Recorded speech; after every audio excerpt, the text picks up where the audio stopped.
They'd pop by but seemed obsessed with getting alone time with the babies. Red flag. She says she saw a dark figure standing behind her daughter. She told her about how they would mix this powder into any food that they would prepare for me. A customer comes into the store and informs my employee that they wish to leave a blessing on the store. Hold on, I need to get my blanket because I already know where this is headed. I already know, let's just get into it. Oh, and I wanted to say, we were just basically watching the Black Mirror episodes of spirituality. The unseen experiences. Welcome forward to another video. If you're not interested in what they got on TV, here's some stories from TikTok. If you're a newcomer, welcome to my universe. My name is RealKiya. Over here on this channel, this is our own feel-good universe. I talk about a lot of topics covering spirituality, mental mastery, history, anything you can imagine when it comes down to observing this universe and this world. If you're already a supporter of this channel, welcome forward and let's get into it. I'm done. I'm sorry. I had to get into it. I had to get into it. Just love it. Y'all don't mind me. Do y'all know what it means when somebody sprinkles eggshell powder across their front door? If you know, you know. But anyway, you already know what time it is. Story time. Let's go ahead and get into it. Let me start by saying that I know that not everyone believes in spiritual warfare, but where I'm from, Louisiana, with a Haitian grandma who knows things, and after what I went through with my husband's family, let's just say I'm a believer. My husband and I met young. I was 24, he was 28. We married quickly, despite his mom and his sister's disapproval. They felt that I hadn't earned the right to join their family, but we ignored the noise. The first 3 years, complete bliss. Traveling, building careers, just us. Year 4, we decided to try for a baby. Unbeknownst to me, my husband told his mom, big mistake. His family has always been weird towards me. They tried to hijack our wedding plans, but I shut that down quickly. After that, awkward high and by vibes. But once we started trying for kids, his sisters began visiting monthly. I found that odd, but I stayed polite. A year passed, no baby. Doctors found nothing wrong. Keep trying, they said.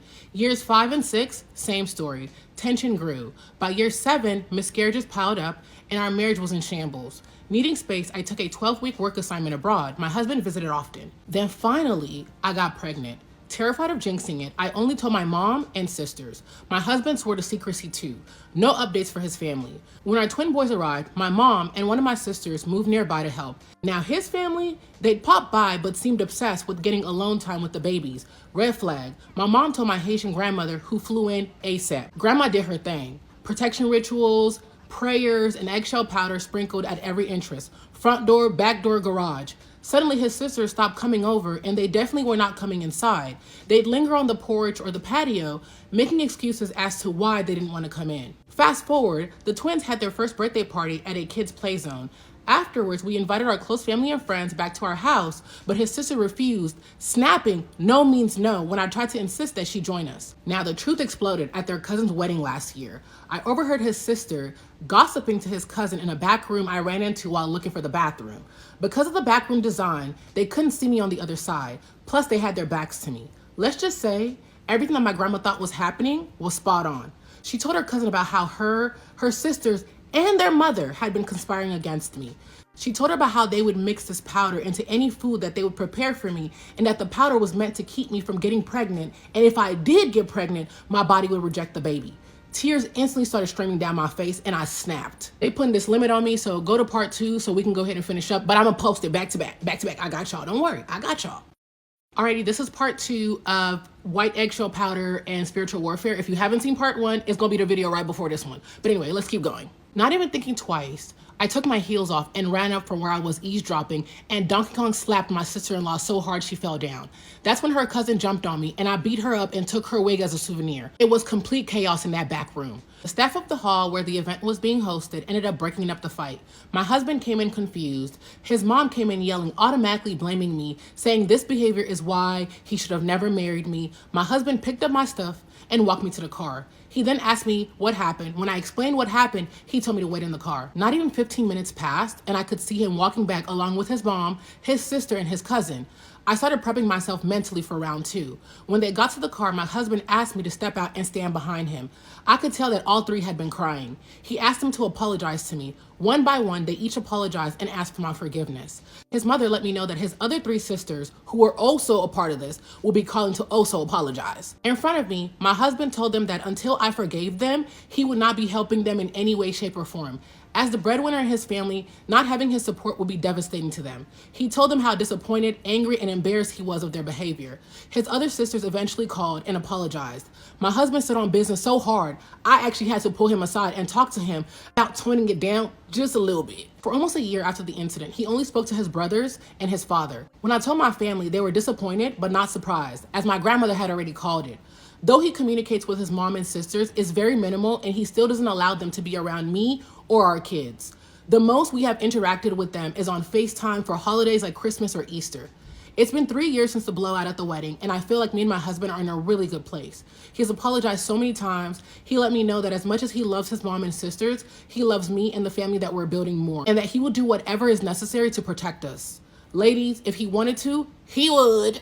I'm gonna keep my 2 cents real brief, because this happens way too often where like moms and sisters and even aunties and like female cousins think that, you know, it is their responsibility to shape your wife up, to get your wife in line, or that your wife or your girlfriend has to, you know, treat them a certain way, or that like, you know, your wife or your girlfriend has to get their buy-in to be with you, like to be with the husband or the boyfriend in that case. And it's like, to me, that's wild. You got too much time on your hands to be worried about somebody else's relationship. Put them on. I understand if maybe this woman, you know, is doing all this, you know, wild stuff or whatever it is, and that you're intervening, but you're doing that directly, you know, with the male family member. But when you start to overstep your boundaries, yo, you the one who's supposed to dictate what will and won't happen in somebody else's relationship. That's diabolical. I also want to point out that I am so incredibly happy for her, because in so many instances, so many situations, women do not have partners that are on their sides, that are going to protect them, because they don't want to anger their family. They don't want to make their mom mad, make their sisters mad, whatever it is. And so they will sit up there and really essentially let the wife, let the girlfriend suffer at the hands of these female family members. And most often it ends up being detrimental to their overall relationship. And for what? A lot of people don't understand the importance of praying or placing power over the things that you love, the spaces that you exist in, especially even in your relationship. Like, I've seen situations like this firsthand. It really be your own family manipulating you because they want you to themselves. They don't want to have to share with you because you're abundant, you're talented, you're so giving, you have this light of love inside of you. If you notice that you have been allowing your family to dictate your relationships or take control over what you decide to do, like you always come to them about your decisions just because that's your family and that's your blood and you think that they have some loyalty to you, it's about the energy and what you see, and you might be experiencing fake love. Some people in the comments said they experienced this as well. It don't necessarily have to be that they're actually dabbling into witchcraft. People's intentions is that in itself. Like, if you didn't learn anything from this story, speak power over everything that you love and everything that you hold dear to you in your space, your house, your relationship, your children, all of that. Like, people forget the values of the spoken word. Somebody in the comments said, when I started putting protection around my house, my ex-best friend wouldn't step off the driveway to come anywhere near my house. I haven't seen nor talked to her in years. Another person in the comments said, this is true because my mother-in-law prepared food but had my food special labeled for me only. After consuming food, I would get violently ill. My mom told me to take laxatives and don't eat from her. I told my spouse and he said we were lying on his mother. The same week she prepared food for me, I fed it to him and he was sick for 5 days. Now, this next one, I only saved it. I don't know what she about to say. I don't know what the story is about, but it said taken by a liloma, a sea snake, blah. Spooky story. This is a submission from Zambia. When she first met him, he was charming, wealthy, and mysterious. But after just one night with him, she started to rot from the inside out. This isn't just a story, it's a warning. I am back with another spooky story. We're gonna call the person who submitted this story Mutale. Let's get into this story. So there was this lady who used to be friends with Mutale's cousin. She lived the life of a slay queen, always dressed up, going out, chasing luxury. So one day, Slay Queen and the cousin Mutale decided to go out to celebrate her birthday. They picked a fancy club in Lusaka. While they were there, they met this rich, handsome, wealthy guy. And this man immediately took interest in Miss Slay Queen. He started chatting with her, and by the end of the night, they exchanged numbers. He spoiled her that evening. Expensive wine, food, the whole vibe. Even offered to drop her off at home after the fact, and she agreed. The next day, he messaged her again, inviting her over to his house. He sent a driver to pick her up, and Slay Queen calls Mutale all excited, saying, "Girl, I think I just bagged myself a millionaire." When she got to his house, she said it was paradise. The man lived in an area reserved for the rich and famous. Miss Slay Queen got comfortable fast. They ended up sleeping together, and according to Slay Queen, it was amazing. Before she left, he gave her 25,000 kwasha. $25,000, which is a lot of money. So naturally, she was over the moon. 2 days later, Miss Slay Queen started having stomach problems. First, she thought it was just normal cramps or just something small. And the guy called again. She went back. He gave her more money, and it started to feel like a real relationship. Until things took a terrifying turn. The stomach pains got worse. She began releasing awful smells, and one morning she woke up to find that she had messed up the bed. She was eating herself. But it wasn't normal. It was black, almost tar-like, with maggots in it. Ew. Panicked, Miss Slay Queen calls Mutale, who then calls her mom. Mutale's mother rushed over, and the moment she stepped into that house, she screamed the name of Jesus. She says she saw a dark figure standing behind her daughter. She immediately told her to pack a bag and that they were going to see a pastor. A week into prayers, the lady's condition is worsening. Just like that, the man stopped answering her calls, vanished, blocked, gone. So now, desperate for a solution, Slay Queen's mother reached out to a friend who said she knew someone who could help. They scraped together some money and went to see a spiritual healer. The healer took one look at that lady and said that she had been given a lilomba. I'm sorry if I butchered that. But a lilomba is a sea snake spirit implanted in her body. It was slowly eating her from the inside. It was being used as a sacrifice. The healer asked for the man's photo. When she checked her phone, every single picture they took together, his face had been cropped out. Only hers remained. The healer took her in for 2 weeks. She was giving herbs to drink, but she was losing weight fast. She kept trying to contact the man, hoping for answers or at least closure, but nothing. At one point, she even tried to return to his mansion. She couldn't find it. She got lost. Twice. Sadly, she passed away just 2 months ago. The ritual that was done for her, it was too strong. She died as a result of it. Oh my God. I thought it was gonna be a happy ending. What? Let me look at these comments. These were very common. I knew these stories from Zambia. I don't know if I want to keep this story in the video.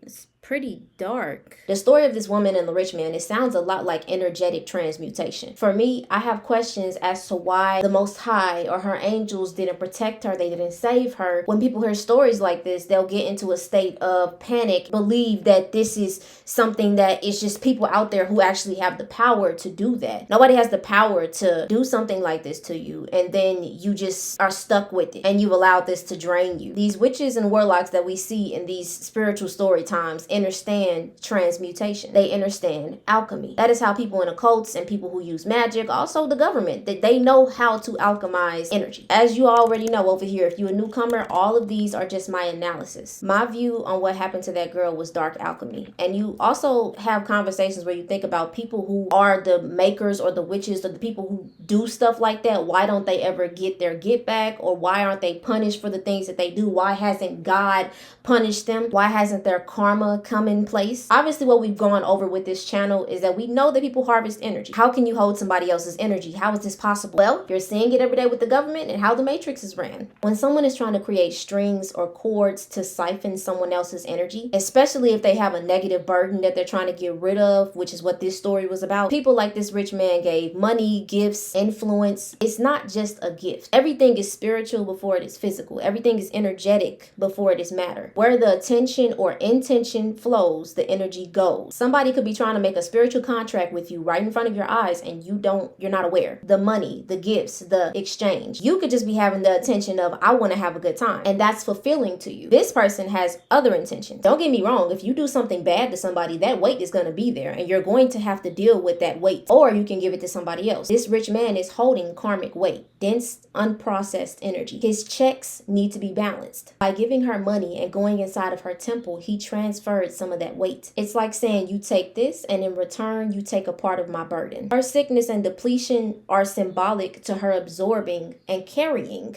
that energetic cost. Now you might be thinking, well, she didn't consent to it, so what is true? Any exchange of energy requires consent. And that's exactly what I'm talking about with the government and why people complain about the states of this country, the states of how everything is happening and why is it happening when we don't agree with it, but it's still happening. But people aren't aware that they're even making energetic contracts with things that they don't desire. Her accepting the money, her accepting him into her temple, you are accepting his intentions. You're basically saying, yes, I accept your energy too, because that's all everything is. He turned his heavy dark energy into something lighter by giving it to somebody who is vulnerable and open-hearted and willing to accept him. Therefore, you are accepting his burdens. This is why in a lot of old traditions, people are super careful about accepting gifts or favors. This is why you see certain stories of people accepting things from the devil or demons in exchange for experiences of wealth or being famous, and it doesn't turn out the way they want it to, because that is just only your intention, but you don't understand the other intention that you are hooking yourself to. For example, lawyers, they use alchemy, they use the law and twist it and turn it into what they want it to be, to either make people who are innocent go to jail or make people who are guilty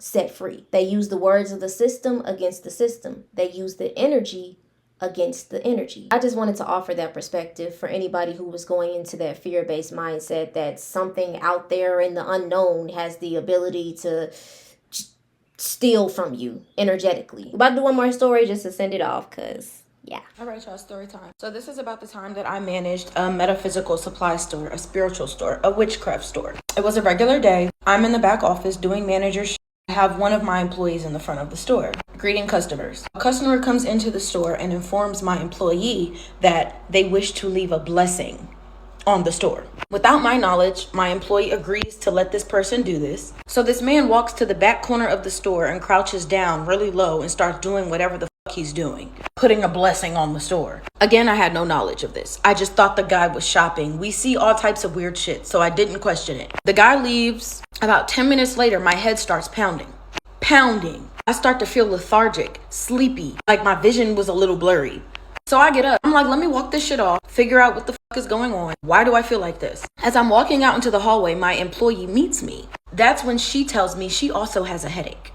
We got headaches at the exact same time. She also mentioned feeling drained and lethargic. That's when she told me what happened. Immediately no. I almost had a conniption, because why would you allow this? Regardless, we make the connection and we immediately go into witch mode. We sound cleanse. I began smoke cleansing. I walked to the area where he left his blessing to cleanse it. And out of the corner of my eye, I see a shadowy figure, a dark shadowy figure, like a shadow person, if you will. But this figure appears to be running out of the room that I'm cleansing. So I'm like, okay, this shit is working. I'm a little spooked, but not really. It's not my first time seeing shit. Of course, the front door was open, because what's the point of you smoke cleansing if there's nowhere for these spirits to go?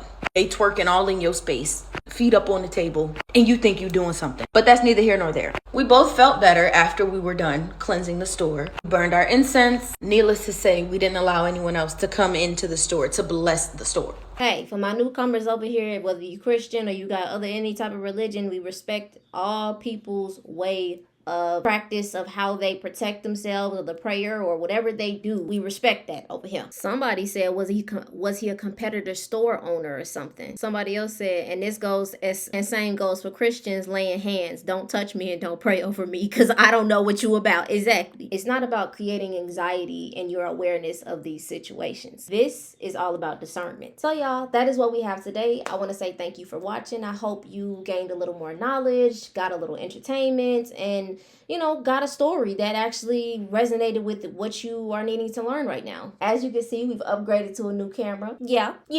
And we have touched 700,000 subscribers. I know where we at. Okay, let me do. The Lulu is the Salulu, okay? Remember, intention is everything. But truly, I do want to say thank you guys so much for all of the support. I am going to continue to keep going up and enjoying my process and my journey on this life.